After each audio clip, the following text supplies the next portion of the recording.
Welcome and good afternoon. My name is Commish Orr. Today we're taking a look at the top National League teams of the 1990s. Why am I doing this? Because I have a project starting up here soon, which is a best of the 1990s tournament using season ticket baseball. And for that tournament, I have 5 American League and 5 National League teams.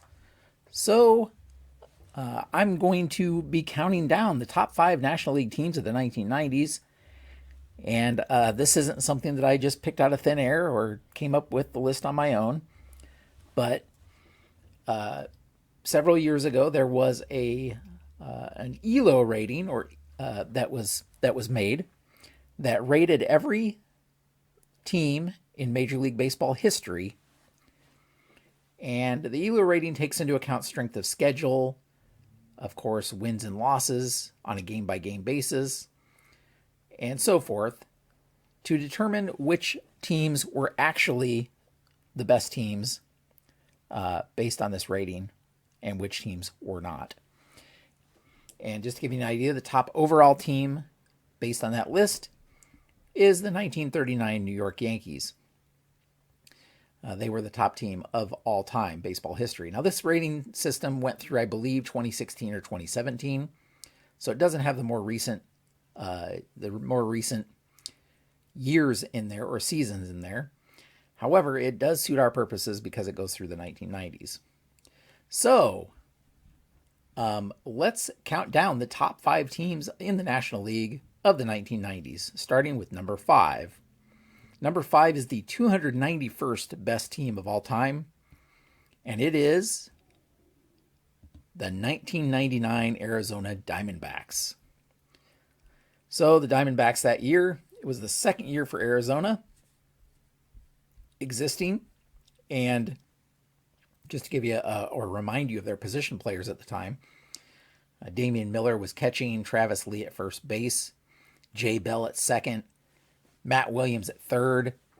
I think they platooned a little bit, but Andy Fox was their primary shortstop for most of the season. Luis Gonzalez in left field, Steve Finley in center, and Tony Womack in right were their starting players. And then they had a good pitching rotation as well.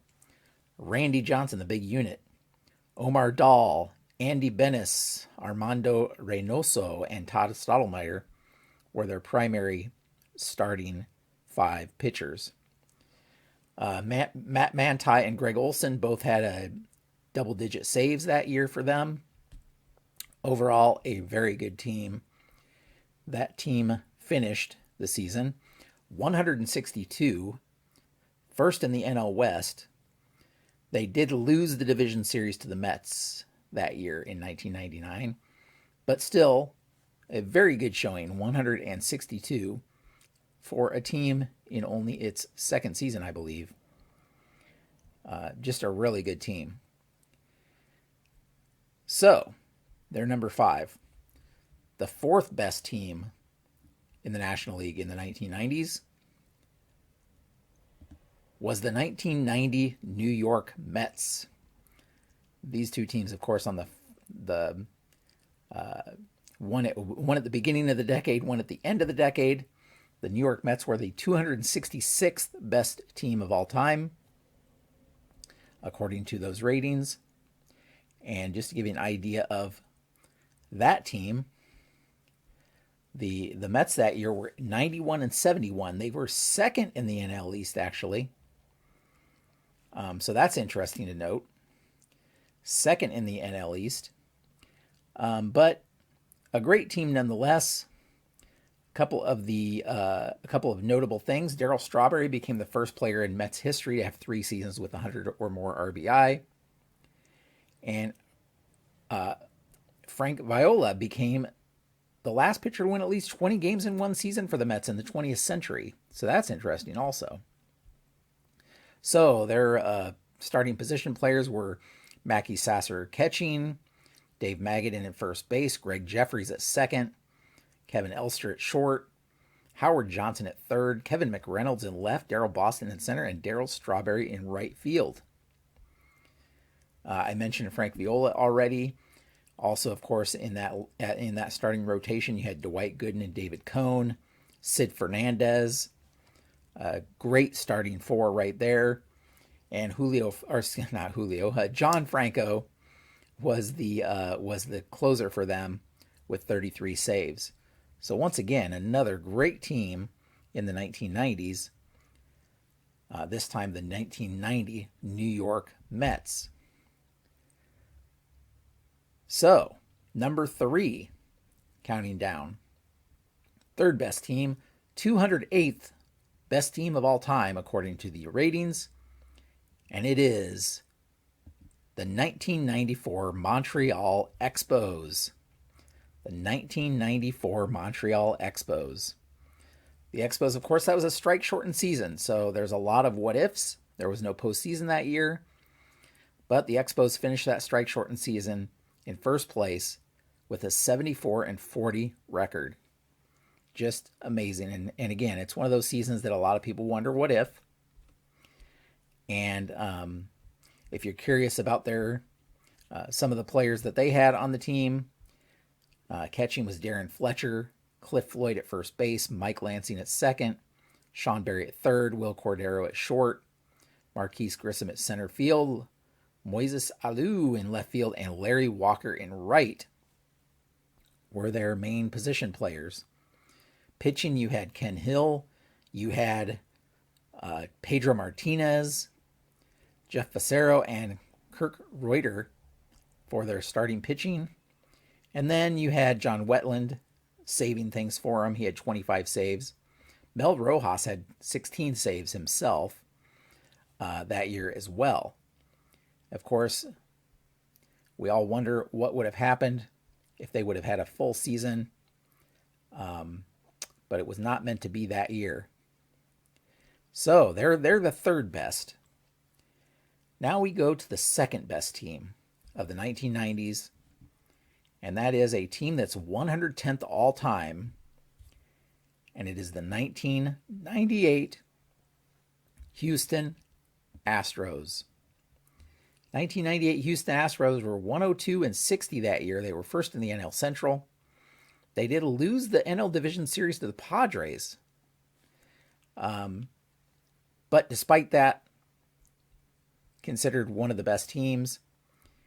And just taking a look at their starting position players, you had Brad Ausmus catching, and then you had Bagwell and Biggio at first and second, Ricky Gutierrez at short, excuse me, Moises Alou in left, Carl Everett at center, and Derek Bell in right. Pitching, you had Shane Reynolds, Jose Lima, Mike Hampton, Sean Bergman, but of course that was the year also that Randy Johnson came over mid-season and went 10-1 with a 1.28 ERA after he came over to the team. Billy Wagner closing things out for them. He had 30 saves that year. A very dominant team in the Houston Astros, which leaves us with just one team left. And that team was also in 1998. This team, the 42nd best team of all time. And it is the 1998 Atlanta Braves. The Braves were 106-56, first in the NL East. They swept the Cubs in the division series. They lost to the Padres in the championship series, but still one of the most dominant teams. You had Javi Lopez catching, Andres Galarraga at first base, Keith Lockhart at second, Walt Weiss at short. You had Chipper Jones at third, Ryan Klesko in left, Andrew Jones in center, and Michael Tugger at right. And, of course, one of the most dominating pitching staffs of all time, Greg Maddux, Tom Glavine, Denny Nagel, and Kevin Millwood. And, of course, John Smoltz was also there.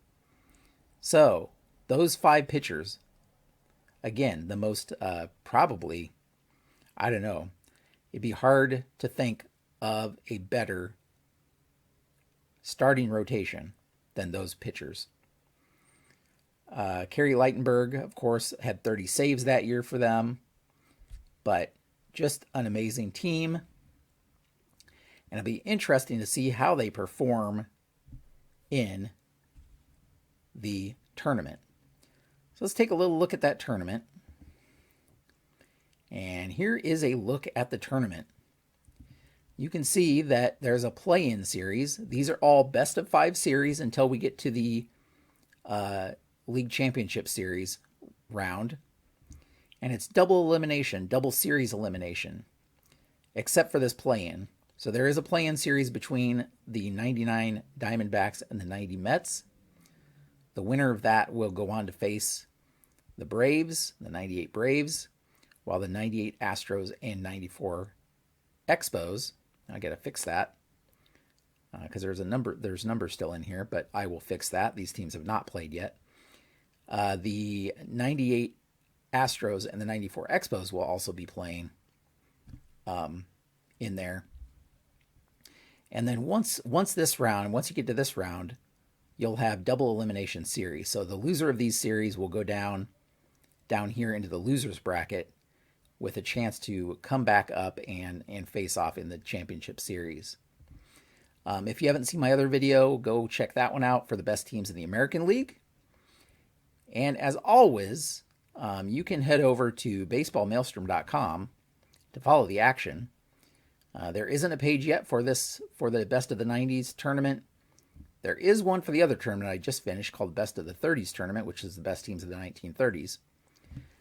But if you're curious to follow this 1990s action, highly encourage you to go check it out.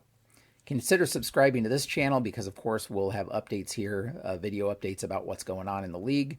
And I do have another league as well using Payoff Pitch. It's my Payoff Pitch League with Hall of Famers fighting it out with a couple of non-Hall of Fame teams. And I'll have a video shortly about some changes with that league with some new Payoff Pitch sets that have just been released. So stay tuned for that. I want to thank you so much for watching, and until next time, have a great evening.